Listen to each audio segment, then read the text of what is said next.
Welcome back. I'm your host. I'm attorney Stephen Leahy on my wife's birthday. Happy birthday, Teresa. Well, her birthday was Friday. Well, that's Friday. That's right. So I want to. This is the IRS Radio Hour on AM 560. The answer. We're here with Deborah Schreiner and Jim Leahy, and we're going to talk about the blog segment. It's the blog segment.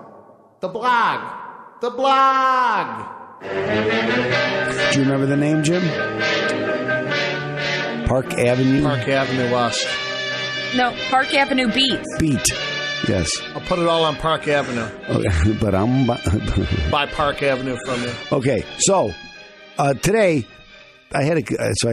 we talked about what happened in my office this last weekend and what kind of issues. There was some really good issues this past week, and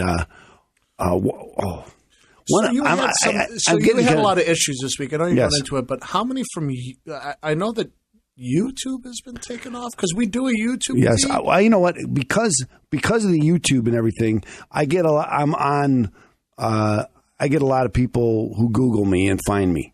Okay, from around the country, and so I get a lot of calls recently. I've been getting a lot of calls. Again, a lot of people, they're looking for free advice. And so I had a guy call me yesterday. He said, I talked to my CPA, and he told me that I can't deduct this or that. I'm trying to remember what it was. And I said, is that what you said? Did you pay your CPA to tell you this? He said, yeah. I said, and now you're calling me because you want free advice. You paid him, and now you want to ask me. And I did tell him. I said, he's right. Okay, that's the way it is. I forget what the deduction was, but it's so he's just calling to check with me because he didn't like the answer. So sometimes you don't like the answer doesn't mean that just because you call a lawyer you're going to get the right answer. Oh, I know that. You know what it had to do with, Jim? Surrogates. He and his wife had hired a surrogate to have a child for him. Okay, and he was wondering whether the medical expenses for the woman would be a deduction for him. Well, that's a good question. Yeah, the answer is no, it's not deductible because she's not related to you. Now, there's different ways. He said, I talked to a lawyer. They told me the agency said I should talk to a lawyer before we did this so we could set it up. And so there's a way to deduct it. I said, but here's the thing, sir. You didn't set it up before. Now, she's already pregnant and and you didn't set it up the way you could have if there was a way. And so now it's not tax deductible. It's not. Now, if you're doing it, you and your wife are doing it, then it would be tax deductible. If you're like in vitro stuff like that, that's all tax deductible because you're helping. That's great information because how many people really know that? Well, again, this guy didn't like the answer they got from a CPA, and he paid that guy. He didn't pay me. But anyway, I was going to talk about CDP hearings. CDP because it's another guy. I had another. He's fighting with the IRS. He thinks the IRS is out to get him. A lot of people believe this. And he didn't like the answer he got. When the IRS puts a lien against you, or they put or they're going to start levying you, they send you these notices of levy. Okay, and there's a bunch of different ones that we talk about it on this show. There's numbers on the top right hand side that tell you exactly what kind of a notice it is, right? Because the IRS has a system. They follow this system. They're going to send this letter, and then they're going to send this next letter, and then they have a series of letters that they're going to send you. And when you get to the end of that series, the letter is called a notice of intent to levy, and it alerts you of your appeals rights. Well, that's what this CDP hearing is. It's a collection due process hearing, and this is what an appeal is. So you have, when they send you that notice of intent to levy, you have 30 days you can ask for a CDP hearing. And if you ask for that, then within that timely frame, they will stop collection efforts against you. So that means they won't levy you. And they'll put you into an appeal process. But what people don't understand is the appeal isn't, you know what, they're wrong. I don't owe that money. That's already been decided. They've already decided you owed the money. You're in collections. That's not the time to argue about whether you really owe the money or not.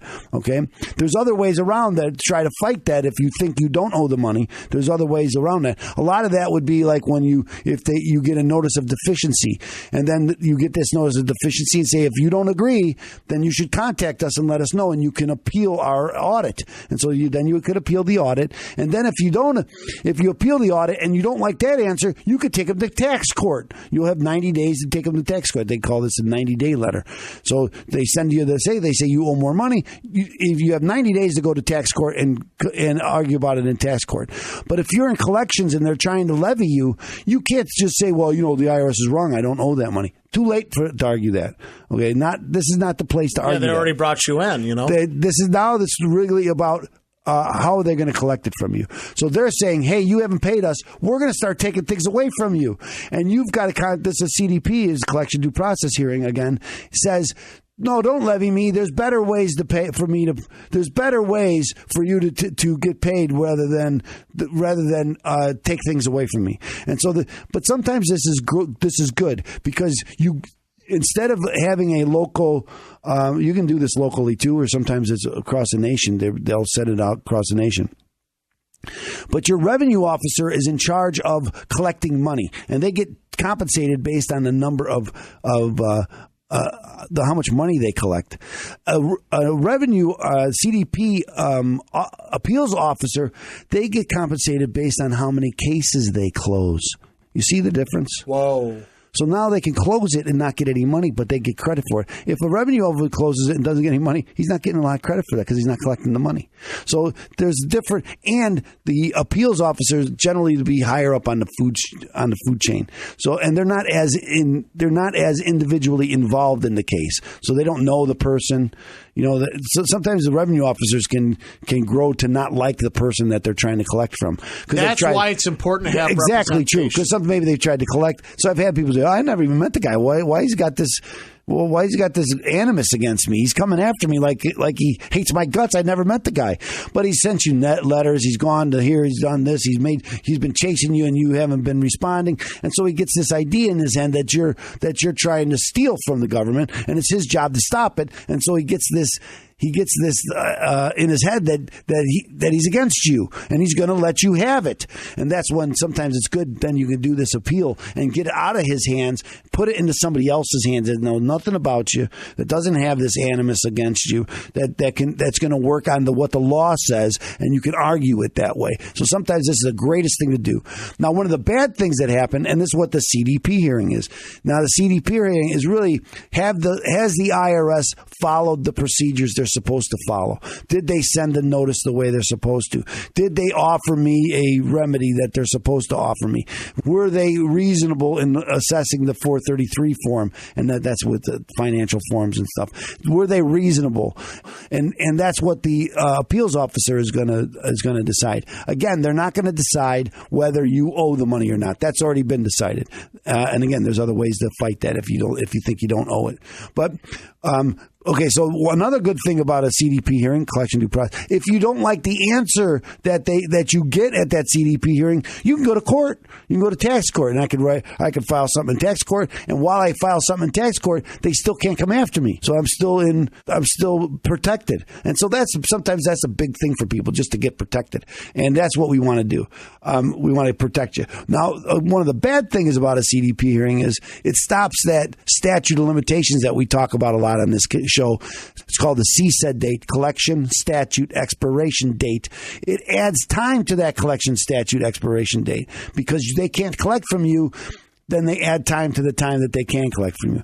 And so if I'm coming to the end of a date, maybe I don't want to do a CDP hearing. Well, then you're afraid, but then they're going to levy me. But they have something else, and it's called an equivalency hearing. An equivalency hearing is the same as a CDP hearing, but you just don't do it within that 30 days. You have 1 year to file for that. They still stop collection. That's good. But it doesn't stop the you know what? This is why I told people to pull out the pen and piece of paper, because there's a lot. I know. But while you still have the pen and piece of paper out, jot this down, ladies and gentlemen. OPM tax resolution, 312-664-6649. Visit ChicagoTaxTeam.com. It's going to be your help to fight the IRS. Write that down, too. Ladies and gentlemen. Solve my IRS problem. Write that down. Address the problem now, because if you do not, it can become a cascading tax issue, which is what we talk about. Catastrophic. You could go on ChicagoTaxTeam.com and watch old videos, prior videos talking about this. Go on YouTube where we do a live video feed on Fridays. Great tool to get back on track for financial success. Stay tuned, because more IRS Radio Hours coming your way. I'm going to let Perry Mason take this away, and we're going to come right back here on AM 560. The Answer.